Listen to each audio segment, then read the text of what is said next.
بسم اللہ الرحمن الرحیم، اللہ کے نام سے جو رحمان اور رحیم ہے۔ اسلام جو تہذیب انسان کو سکھاتا ہے اس کے قواعد میں سے قاعدہ یہ بھی ہے کہ وہ اپنے ہر کام کی ابتدا خدا کے نام سے کرے۔ اس قاعدے کی پابندی اگر شعور اور خلوص کے ساتھ کی جائے تو اس سے لازماً 3 فائدے حاصل ہوں گے۔ ایک یہ کہ آدمی بہت سے برے کاموں سے بچ جائے گا، کیونکہ خدا کا نام لینے کی عادت اسے ہر کام شروع کرتے وقت یہ سوچنے پر مجبور کر دے گی کہ کیا واقعی میں اس کام پر خدا کا نام لینے میں بجانب ہوں۔ دوسرے یہ کہ جائز اور صحیح اور نیک کاموں کی ابتدا کرتے ہوئے خدا کا نام لینے سے آدمی کی ذہنیت بالکل ٹھیک سمت اختیار کر لے گی اور وہ ہمیشہ صحیح ترین نقطے سے اپنی حرکت کا آغاز کرے گا۔ تیسرا اور سب سے بڑا فائدہ یہ ہے کہ جب وہ خدا کے نام سے اپنا کام شروع کرے گا تو خدا کی تائید اور توفیق اس کے شامل حال ہوگی، اس کی صحیح میں برکت ڈالی جائے گی اور شیطان کی فساد انگیزیوں سے اس کو بچایا جائے گا۔ خدا کا طریقہ یہ ہے کہ جب بندہ اس کی طرف توجہ کرتا ہے تو وہ بھی بندے کی طرف توجہ فرماتا ہے۔ الحمد للہ رب العالمین، تعریف اللہ ہی کے لیے ہے جو تمام کائنات کا رب ہے۔ تعریف اللہ ہی کے لیے ہے۔ جیسا کہ ہم دیباچے میں بیان کر چکے ہیں، سورہ فاتحہ اصل میں تو ایک دعا ہے، لیکن دعا کی ابتدا اس ہستی کی تعریف سے کی جا رہی ہے جس سے ہم دعا مانگنا چاہتے ہیں۔ یہ گویا اس امر کی تعلیم ہے کہ دعا جب مانگو تو مہذب طریقے سے مانگو۔ یہ کوئی تہذیب نہیں ہے کہ منہ کھولتے ہی جھٹ اپنا مطلب پیش کر دیا۔ تہذیب کا تقاضا یہ ہے کہ جس سے دعا کر رہے ہو پہلے اس کی خوبی کا، اس کے احسانات اور اس کے مرتبے کا اعتراف کرو۔ تعریف ہم جس کی بھی کرتے ہیں 2 وجوہ سے کیا کرتے ہیں۔ ایک یہ کہ وہ بجائے خود حسن و خوبی اور کمال رکھتا ہو، قطع نظر اس سے کہ ہم پر اس کے ان فضائل کا کیا اثر ہے۔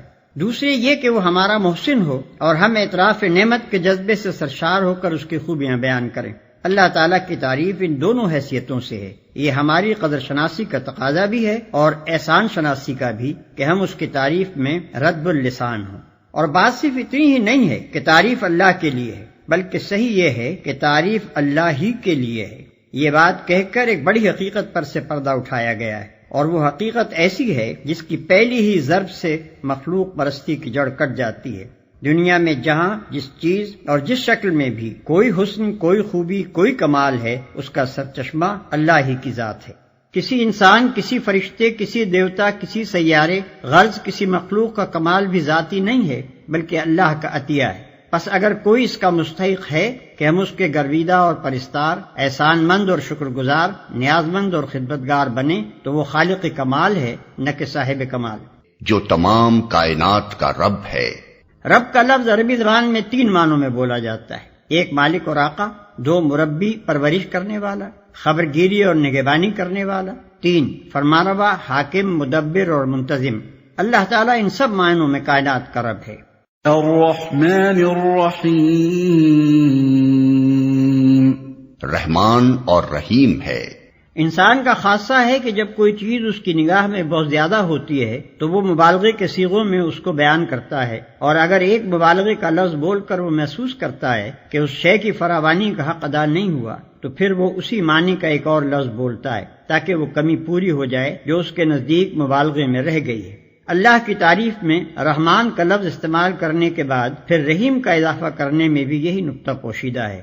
رحمان عربی زبان میں بڑے مبالغے کا صیغہ ہے، لیکن خدا کی رحمت اور مہربانی اپنی مخلوق پر اتنی زیادہ ہے، اس قدر وسیع ہے، ایسی بے حد و حساب ہے کہ اس کے بیان میں بڑے سے بڑا مبالغے کا لفظ بول کر بھی جی نہیں بھرتا۔ اس لیے اس کی فراوانی کا حق ادا کرنے کے لیے پھر رحیم کا لفظ مزید استعمال کیا گیا۔ اس کی مثال ایسی ہے جیسے ہم کسی شخص کی فیاضی کے بیان میں سخی کا لفظ بول کر جب تشنگی محسوس کرتے ہیں تو اس پر داتا کا اضافہ کرتے ہیں۔ رنگ کی تعریف میں جب گورے کو کافی نہیں پاتے تو اس پر چٹے کا لفظ اور بڑھا دیتے ہیں۔ درازی قد کے ذکر میں جب لمبا کہنے سے تسلی نہیں ہوتی تو اس کے بعد تڑنگا بھی کہتے ہیں۔ مالک یوم الدین، روز جزا کا مالک ہے، یعنی اس دن کا مالک جبکہ تمام اگلی پچھلی نسلوں کو جمع کر کے ان کے کارنامہ زندگی کا حساب لیا جائے گا اور ہر انسان کو اس کے عمل کا پورا صلہ یا بدلہ مل جائے گا۔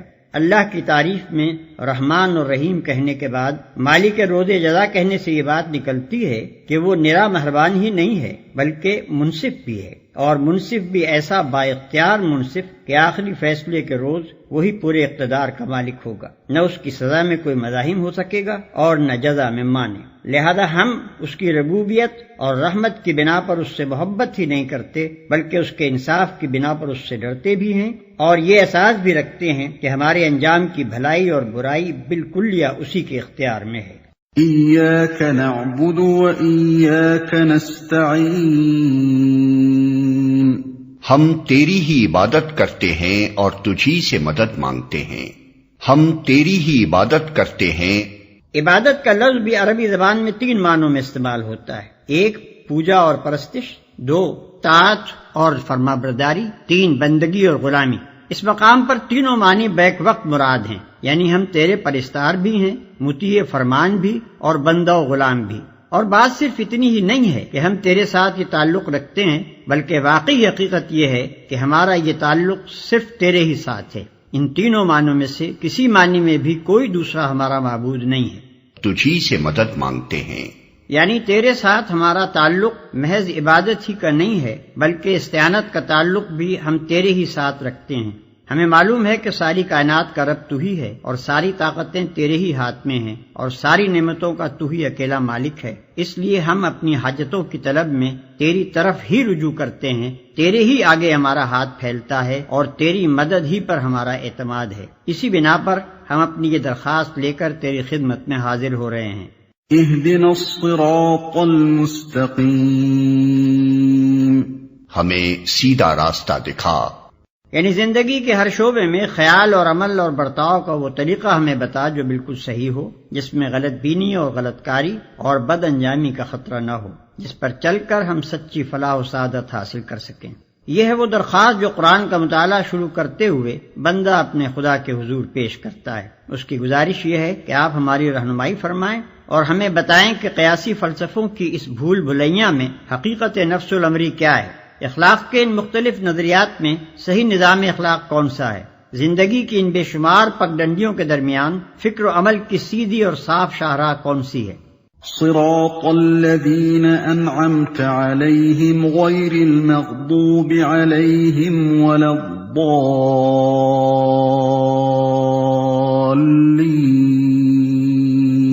ان لوگوں کا راستہ جن پر تو نے انعام فرمایا، جو ماتوب نہیں ہوئے، جو بھٹکے ہوئے نہیں ہیں، ان لوگوں کا راستہ جن پر تو نے انعام فرمایا۔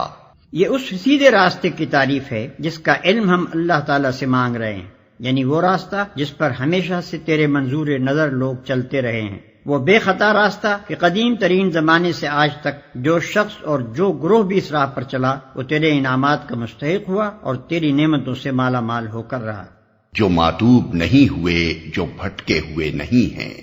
یعنی انعام پانے والوں سے ہماری مراد وہ لوگ نہیں ہیں جو بظاہر عارضی طور پر تیری دنیاوی نعمتوں سے سرفراز تو ہوتے ہیں مگر دراصل وہ تیرے غضب کے مستحق ہوا کرتے ہیں اور اپنی فلاح و سعادت کی راہ گم کیے ہوئے ہوتے ہیں۔ اس سلبی تشریح سے یہ بات خود کھل جاتی ہے کہ انعام سے ہماری مراد حقیقی اور پائیدار انعامات ہیں جو راست روی اور خدا کی خوشنودی کے نتیجے میں ملا کرتے ہیں، نہ کہ وہ عارضی اور نمائشی انعامات جو پہلے بھی فرعونوں اور نمرودوں اور قارونوں کو ملتے رہے ہیں اور آج بھی ہماری آنکھوں کے سامنے بڑے بڑے ظالموں اور بدکاروں اور گمراہوں کو ملے ہوئے ہیں۔